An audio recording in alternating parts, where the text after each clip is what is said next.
Hello friends, welcome back to our channel Learn with Nishman. Here we are going to start again our chapter 5th of abatement.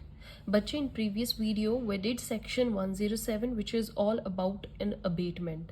आपको abatement की अच्छे से knowledge होगी कि ये क्या होता है, इसमें कैसे punishment मिलती है, इसका क्या process होता है, what are its type, right? And now we are going to cover section 108. Okay? 108 क्या कहता है बच्चे? 108 में अच्छे से समझने की बात जो है वो क्या है? It declares that abetment is in itself an offence. Right बच्चे, सिंपल लैंग्वेज में अगर मैं आपको बताऊं तो सेक्शन 108 क्या कहता है कि अबेटमेंट जो होती है वो एक खुद में ही ऑफेंस है. राइट आपको देखा होगा आपने सेक्शन 40 जो हमारी जनरल एक्सप्लेनेशंस थी लास्ट वीडियो में हमने किया, देखना. तो section 40 deals with offence. IPC में ऑफेंस क्या है, what are the acts which are declared as offense under IPC that are discussed in section 40. And if abatement in itself an offense, तो under section 40 it is also an offense. abatement भी offense ही है बच्चे.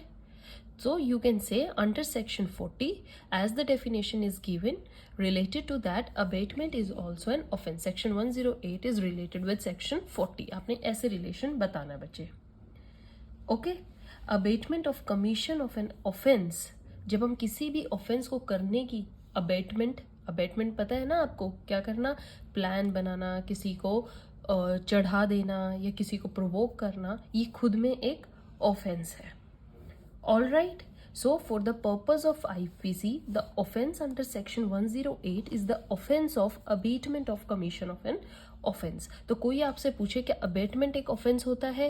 Yes, abatement of an offense is also an offense. किसी को आप कोई illegal work करने के लिए abatement कर रहे हैं तो वो already एक offense है. Alright, मैं आपको एक example देती हूँ बच्चे.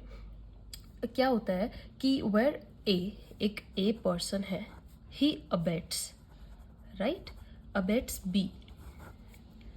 okay, abets करता है B को what? to kill C को मार दे. बट यहाँ पर जो B है वो क्या है? माइनर है. Alright, here the act of B would not be an offense as protected under किसी भी सिचुएशन के अंदर शायद वो प्रोटेक्ट हो सकता है. हमने जो जनरल एक्सेप्शंस किए 83, 84, 85 किसी भी सेक्शन के अंदर शायद B अगर C को किल करे ये प्रोटेक्ट हो सकता है. Alright, but this would not be the ground to escape the liability of A. ये केस नहीं कह सकता अरे मैंने तो B को तो चलो चढ़ा दिया था बट B ने जब C को मारा एक ऑफेंस ही नहीं है तो मैं खुद में क्यों एक ऑफेंडर प्रूव हूँ. Right? But no, he will not be spared as law creates legal fiction on A that he will be liable in the same way as he would have had abated the prudent person. अगर उसने एक minor की बजाय major person को, normal person को ऐसे abate किया तो उसको वैसी ही सजा मिलती जैसे उस केस में मिलेगी, अभी भी इसको वैसी ही सजा मिलेगी. Alright बच्चे, so it is not at all necessary that abated person be liable for establishing the culpability of abater. Abated को ये ज़रूरी नहीं है. This is abated and this is abater. यहाँ पर A क्या है बच्चे? हमारा abater जो abatement कर रहा है. B is abated जिस पर abatement की गई है. तो abated person जो है ज़रूरी नहीं है कि वो इसकी लाइबिलिटी को डिसाइड करे. एक खुद में खुद लाइबल होगा अगर उसने abatement कर दी है. ऑलराइट बच्चे, ओके. अब एक और मैं आपको एग्जांपल देती हूँ, अच्छे से समझना. ए है, ठीक है, यहाँ पर बी है, यहाँ पर लाइफ गार्ड मतलब जो लोगों को प्रोटेक्ट करता है, and C is the person who is drowning जो डूब रहा है. ओके, सामने एक पूल होगा उसमें भी ये डूब रहा है. Now B wanted to save C but he was stopped by A by instigating him. A ने उसको इंस्टिगेट करके रुकवा दिया है. If B omits to save C, अगर अब बी उसको ओमिट कर दे बचाने के लिए, he will be liable for culpable homicide. Right वो उसको मरने दे रहा है as he is under obligation to save C, क्योंकि वो लाइफ गार्ड और उसकी ड्यूटी बनती है कि वो सेव करे. Here A being tried for culpable homicide, A को भी कल्पेबल होमिसाइड के लिए ट्राई किया गया है विद रिस्पेक्ट ऑफ अबेटमेंट उसने जो किया है. हेयर ए में content that how can he be made liable for this act, वो कैसे लाइबल है, करना तो बी ने था, करे या ना करे उसमें उसकी क्या ड्यूटी बनती है. Here A would be liable, yes he is liable. Why? As the issue is not to see whether the act is an offense in A or B, rather it is to be seen that it is independently an offense. abatement खुद में ही एक offense है, हमें आगे देखना ही नहीं है क्या हुआ है क्या नहीं, ये खुद में ही एक offense है. आया बच्चे समझ में? मैं बहुत आपको एग्जाम्पल दे के इसलिए समझा रही हूँ ताकि आपको समझ में आए. Abetment in itself an offence. अच्छा अब एक और चीज़ आपने जो बच्चे समझनी है, सेक्शन 108 बुक से बहुत अच्छे से रीड कीजिए, स्टेट हर एक word to word. I am here giving you explanation so that आप पहले ये वीडियो देखेंगे, उसके बाद जब आप रीड करेंगे तो आपको एक एक वर्ड माइंड में खुद बैठ जाएगा. You don't have to understand each and every topic so deeply. Okay. A abet करता है बच्चे किसको, बी को, राइट. बी को किस लिए अबेट करता है कि जाके तू अबेट कर सी को. सी को क्या अबेट करनी है, टू किल डी. समझ रहे हो, एक चेन बन गई. A abets B to abet C to kill D, right.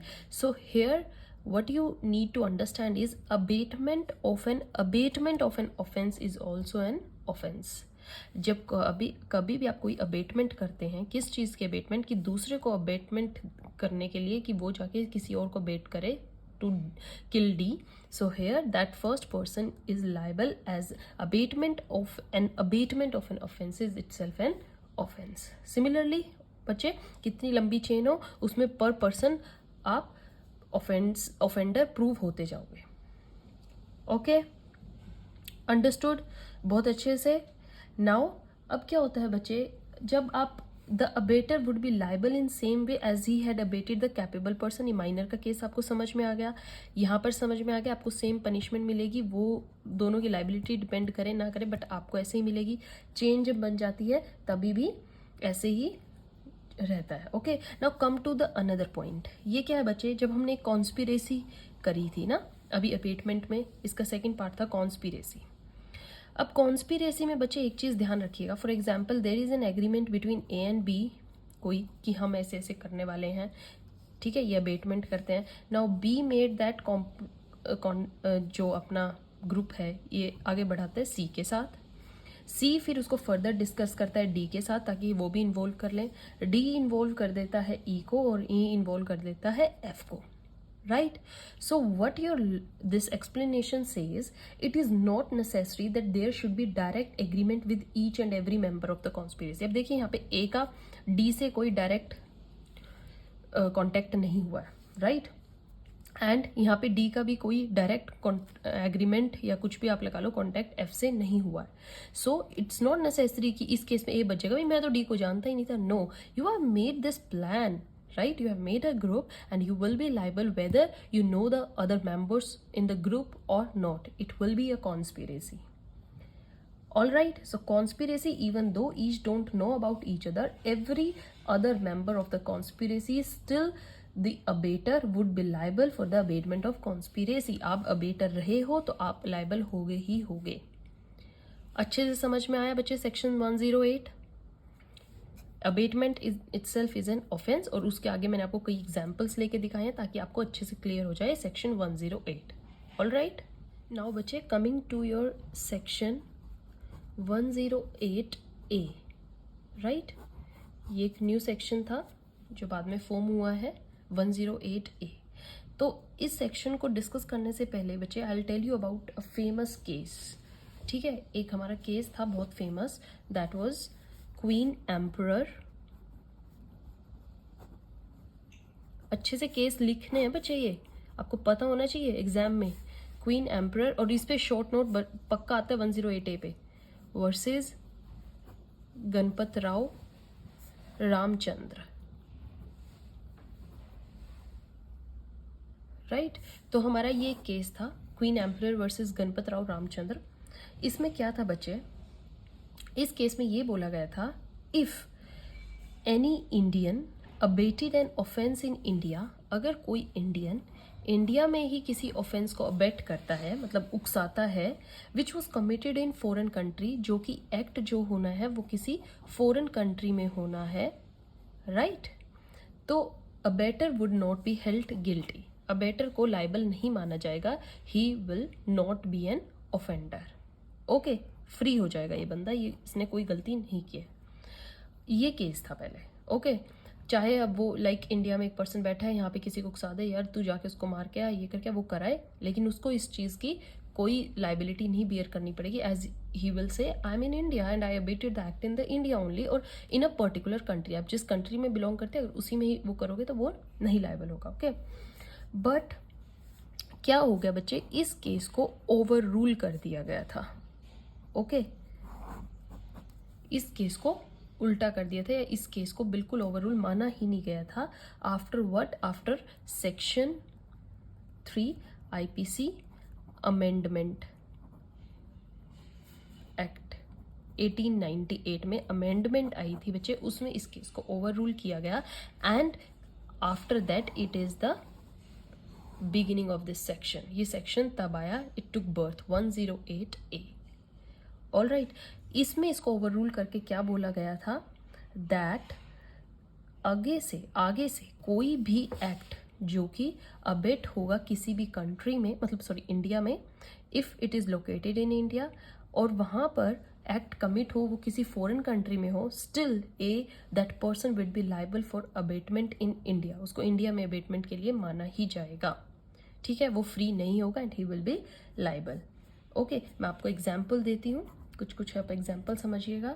जैसे ए है इन इंडिया, ओके ये इंडिया में है बच्चे, instigates B a foreigner in America, America में है ये फॉरेनर और इसको इंस्टिगेट करता है to commit a murder in America, America में ही कोई मर्डर कमिट कर दे, ठीक है, then A would be guilty of abetting the murder, same way वो अबेट होगा ही होगा। ये बस इसका ओवर रूल है। आप चाहे इंडिया में बैठे, आप इंडिया में बैठे हो, आप कहीं पे भी मर्डर, कोई भी ऑफेंस कहीं पे भी अबेटमेंट करवा रहे हो, कोई ऑफेंस करवा रहे हो, आपको अबेटमेंट की सेम सज़ा मिलेगी, चाहे which will be assumed that जो एक्ट बाहर हुआ है वो इंडिया में ही हुआ है।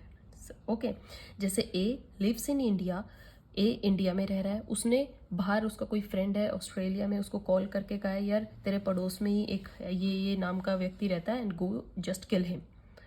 Okay, so here A will be charge of abetment under section 108A, यहाँ पर उसको अबेटमेंट का चार्ज मिलेगा। ओके, ऑल राइट, आपको एक और एग्जाम्पल दे देती हूँ बच्चे। A abets B to kill C through a letter, या और you can say telephonically message कर देता है कि उसका मर्डर कर दे, यहाँ पर भी सेम वे वही एप्लीकेबल होगा, ही विल बी अबेटर एंड उसको अबेटमेंट की सज़ा मिलेगी। ओके, ऑल राइट, सो ये सब चीज़ें कवर हो जाती हैं हमारी सेक्शन 108 में, जो नया सेक्शन आया था कि अगर कोई अबेटमेंट इंडिया में हो रही है बट वो एक्ट कमिट बाहर हो रहा है तो वो 108 में कवर होगा and it will be made liable कर देगा किसको, अबेटर को। ओके बच्चे, this is your section 108A। इसमें एक और चीज़ बच्चे जो ध्यान रखने वाली है वो क्या है कि हमारा एक सेक्शन है 196, किसका है ये, CRPC क्रिमिनल प्रोसीजर कोड का 1973, याद रखना है बच्चे। देखिए हम कैसे रिलेट कर रहे हैं सेक्शंस को, 108 196 से कैसे रिलेट करता है, उसमें इसमें क्या कहा गया है, no court shall take cognizance of any such abetment that is given in section 108A of IPC except with the previous permission of central or state government, right? ये तो देखो यहाँ हमें पता है कि यहाँ पर ये लाइबल तो होगा, ओके, बट कोर्ट इसकी कॉग्निजेंस तभी लेगी, उसको अपने अंडर तभी लेगी इस केस को जब वो एक बार प्रीवियस परमिशन सेंट्रल गवर्नमेंट या स्टेट गवर्नमेंट से ले ले, as it is given in section 196 CRPC। All right बच्चे, परमिशन लेनी ज़रूरी है तभी आप ये हैंडल करते हो, क्योंकि जो एक्ट हुआ है वो बाहर हुआ है, outside of India, so that you need a previous permission from the stated government. All right, now बच्चे come to next section, section 109। 109 section बच्चे हमें क्या कहता है, ध्यान से सुनिएगा। जिस ऑफेंस का अबेटमेंट किया जाता है अगर वह कमिट हो जाता है, लाइक आपने किसी को अबेट किया कि जाके उसको मार दे और उसने रियलिटी में उसको मार दिया है, और उस ऑफेंस के अबेटमेंट के लिए आईपीसी में कहीं पे भी पनिशमेंट का प्रोविजन नहीं है कि अगर उसने मार दिया तो अब उसको क्या सज़ा मिलेगी, देन इस केस में ऑफेंस कमिट होने वाले, जो ऑफेंस कमिट हुआ है उसमें जो उस सज़ा होती है वही अबेटर को मिल जाएगी। वो सेम पनिशमेंट के लिए लाइबल होगा जो उसने अबेटमेंट करवाई है। लाइक अगर उसने अबेटमेंट किसी के मर्डर की करवाई है तो वो भी मर्डरर के तौर पे उसको पनिशमेंट मिलेगी, he will be held as murderer, right. समझ में आया बच्चे? मैं आपको एक एग्जाम्पल देती हूँ। क्या है कि ए है abets B to commit an offence, right, and B has committed the same offence in consequence of such abetment. उस अबेटमेंट में आके, मतलब उस भड़काऊ वाले नेचर में आके उसने वही काम कर दिया है, then he will be liable under section 109। Okay, तो इसमें मेन आपकी करेक्टरिस्टिक्स क्या आती हैं? फर्स्ट क्या होना चाहिए कि अबेटेड ऑफेंस इज कमिटेड, जो ऑफेंस हुआ है वो वही हो जिसके लिए अबेटमेंट मिली गई है, राइट। अगर ए ने कहा कि यार इसको जाके तू इसका सिर फोड़ दे, इसको कोई भी हार्म पहुंचा दे, मारियो मत, बट जाके बी ने उसे मार ही दिया, तो ये डिफरेंट चीज हो गई। जिस चीज के लिए भड़काया गया वही होनी चाहिए। Okay, then second, that offence was committed by the abetted person in consequence of abetment. वो पर्सनली खुद से नहीं गया, जबकि जब ए ने उसे भड़काया तभी वो जाके करके आया। ऑल राइट, ये दो चीजें होनी चाहिए, तब आपका सेक्शन 109 लाइबल होता है। अब 109 बच्चे क्या कहता है? ये खुद में कोई पनिशमेंट नहीं देता है, राइट, पनिशमेंट नहीं देता है कोई 109। इट्स जस्ट मेक कि आपका जो ऑफेंस, आपने जो ऑफेंस किया है, आप सिर्फ 109 के अंडर लाइबल हो जाएंगे, and then this 109 will be read with the punishment section. समझ आया बच्चे? क्या है इसमें कि लाइक फॉर एग्जाम्पल किसी का मर्डर कर दिया है, ओके, तो दैट पर्सन, लाइक यहीं पे हमने एग्जाम्पल लिया था, ए ने बी को कहा कि जाके सी का मर्डर कर दो, बी ने जाके सी का मर्डर कर दिया, तो जो ए है वो 109 के अंडर हेल्ड हो जाएगा, but this section 109 will be read with section, किस सेक्शन के साथ इसको रीड किया जाएगा? 302। 109 के लिए 9 में ही will be held liable and punishment उसको 302 में मिलेगी। ऑल राइट, जो भी वो काम करेगा उसको उसके अंडर ही सजा मिल जाएगी। Got it? चीटिंग, जैसे फॉर एग्जाम्पल चीटिंग करवाई है किसी ने कि तू ऐसे ऐसे करते, तो 109 के अंडर वो लाइबल हो जाएगा और उसको सजा 420 के अंदर मिल जाएगी, 420, राइट। पनिशमेंट वाला सेक्शन वो सेम ऑफेंस वाला होगा और लाइबल उसको चार्ज उसको 109 के अंडर किया जाएगा। समझ में आया बच्चे? He will be convicted for the abetment of the offence and then punishment will be given for the main offence which was actually done. This your section 109 says. हाँ जी बच्चे, now section 10110, okay, 110।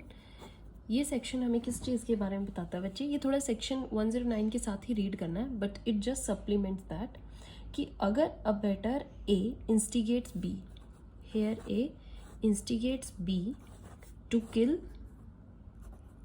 C, all right, with his intention, कोई intention होगी A की B को सी, मतलब B को ये कहने की कि सी को मार के आए, बट बी जो है he kill C with different intention. वो सी को मारता तो है but there is now different intention, और इट्स नॉट दैट कि वो ए से इंस्टिगेट होकर मार रहा है, उसके दिमाग में कुछ और इंस्टिगेशन थी, right.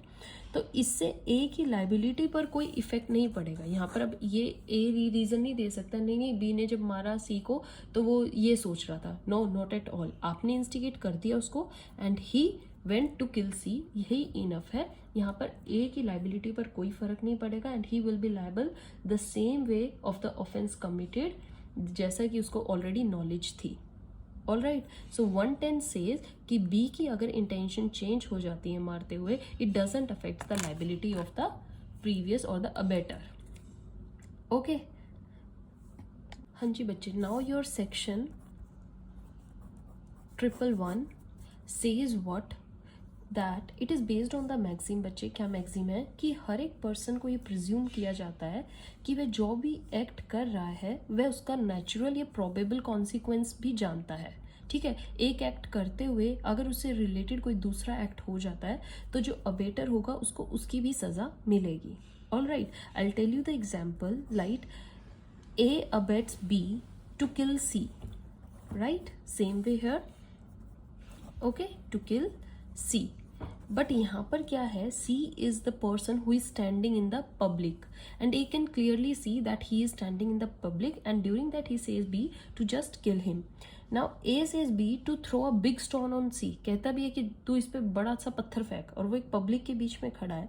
Now here B does so, but due to that along with C other people also got injured. All right, so it is presumed that A already know about the consequences. A को दिख रहा था consequences कि पत्थर फेंकते वक्त वो किसी और को भी लग सकता है, right? तो मतलब A को दूसरों की इंजरी की नॉलेज थी. All right, so a abetter would be liable for this act. कब होगा बच्चे? एक तो it was the probable consequence, ये सबसे ज़रूरी है कि वो उससे related consequence था, and it was committed. Okay, और वैसा हुआ भी है. समझ में आया बच्चे? मैं आपको एक और एग्जाम्पल देती हूँ. जैसे A abets B to commit robbery in the house of C. All right, यहाँ पर किल नहीं है, वो कहते हैं जाके C के घर में रॉबरी करके आ. B goes to commit the robbery but due to scuffle with C आ जाता है और उसके साथ थोड़ा लड़ाई झगड़े में he kills C. So under section 9 he will be liable, जो हमने सेक्शन 109 किया था कि जो अबेटमेंट की गई है और वो एक्ट अकॉर्डिंगली हो जाता है तो वो लाइबल होगा. तो 109 में तो लाइबल है ही है बच्चे. Along with this he will be liable for the abetment. 109 में तो वो रॉबरी के लिए अबेटमेंट हो गई कि उसने रॉबरी की है, राइट. एंड 10111 में वो किस लिए लाइबल होगा? फॉर द मर्डर, बिकॉज वो ड्यूरिंग अबेटमेंट और जो वो काम कर रहा था उसके बीच में आया, वो उसका प्रोबेबल कॉन्सिक्वेंस है, दैट्स वाई. सो 109 भी एप्लीकेबल होगा और 111 भी एप्लीकेबल होगा. ऑल राइट बच्चे. बट अगर आप इसी एग्जाम्पल में देखिए, अगर एक कहता है कि आपको जाके कि जाके सी के घर रॉबरी करके आ. अब when he goes for robbery he commits rape with C's wife. So it is not the probable consequence of robbery. ये कोई आइडिया ही नहीं था ए को कि ऐसा भी हो जाएगा. So here the A will not B liable for this, he will only B liable for robbery under section 109. But ये परफेक्ट एग्जाम्पल बन जाता है कि अगर वे रॉबरी के साथ मर्डर कर दे जो उसके बीच में आ रहा है, then he will be liable under section 111.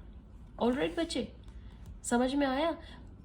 ठीक है. जो ये रेप दिस मर्डर का एग्जाम्पल रॉबरी का, ये आपका सेक्शन 109 111 में आ जाएगा. अच्छा, इसका एक और केस बन सकता है कि वो जाता है रॉबरी करने के लिए बट रॉबरी ही नहीं कर पाता है, मर्डर कराता है. यहाँ पर अब 10 सेक्शन नहीं लगेगा, क्योंकि वो सेक्शन किस लिए होता है कि जो अबेटमेंट की गई है वो वर्क होना भी चाहिए. यहाँ पर अब 111 तो लगेगा मर्डर के लिए, प्लस 116 लग जाएगा जो हम फर्दर डिस्कस करेंगे, जिसमें the act for which abetment is done it is not happened accordingly. Section 111 समझ में आया बच्चे अच्छे से? कि प्रोबेबल मेन चीज़ क्या होनी चाहिए कि अबेटमेंट करते हुए उस एक्ट से रिलेटेड ही कोई रिजल्टेंट प्रोबेबल कॉन्सिक्वेंस हैपन हुआ है जिससे कि वो सेक्शन भी एप्लीकेबल हो जाएगा. Now come to section 114. 112 113 आप बच्चे बुक से रीड करेंगे, बहुत इजी लैंग्वेज है, आपको अच्छे से समझ में आ जाएंगे. स्टिल अगर आपको कोई भी प्रॉब्लम आती है जस्ट कमेंट बिलो, वो भी मैं आपके लिए एक्सप्लेन कर दूंगी. What your section 114 says, if abettor is present when offence is committed. For example, A ने बी को बोला कि सी को मार पब्लिक में, और जब बी सी को मार रहा था तो he was standing along with B, वो भी देख रहा था खड़ा होके.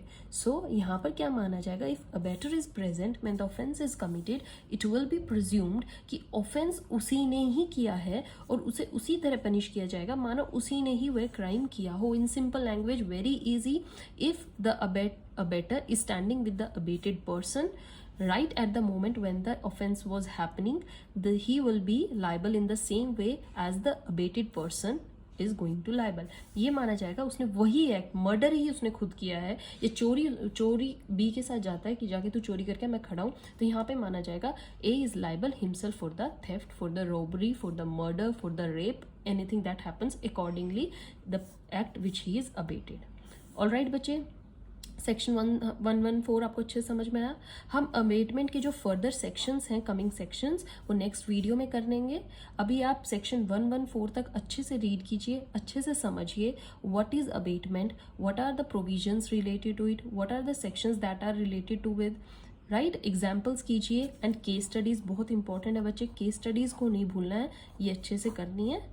And then you are going to score very very good marks. जब आपका पेपर में एक ही टॉपिक आएगा, लाइक अबेटमेंट आ गया, राइट, तो वहाँ पर सिर्फ अबेटमेंट नहीं लिखना, अबेटमेंट देन उससे एग्जाम्पल, उससे related case and related this section, ये सब अबेटमेंट से रिलेटेड है. तो जितने आप सेक्शंस लिख सकते हैं उतने लिख के आइए, you will get a good score. All right, thank you.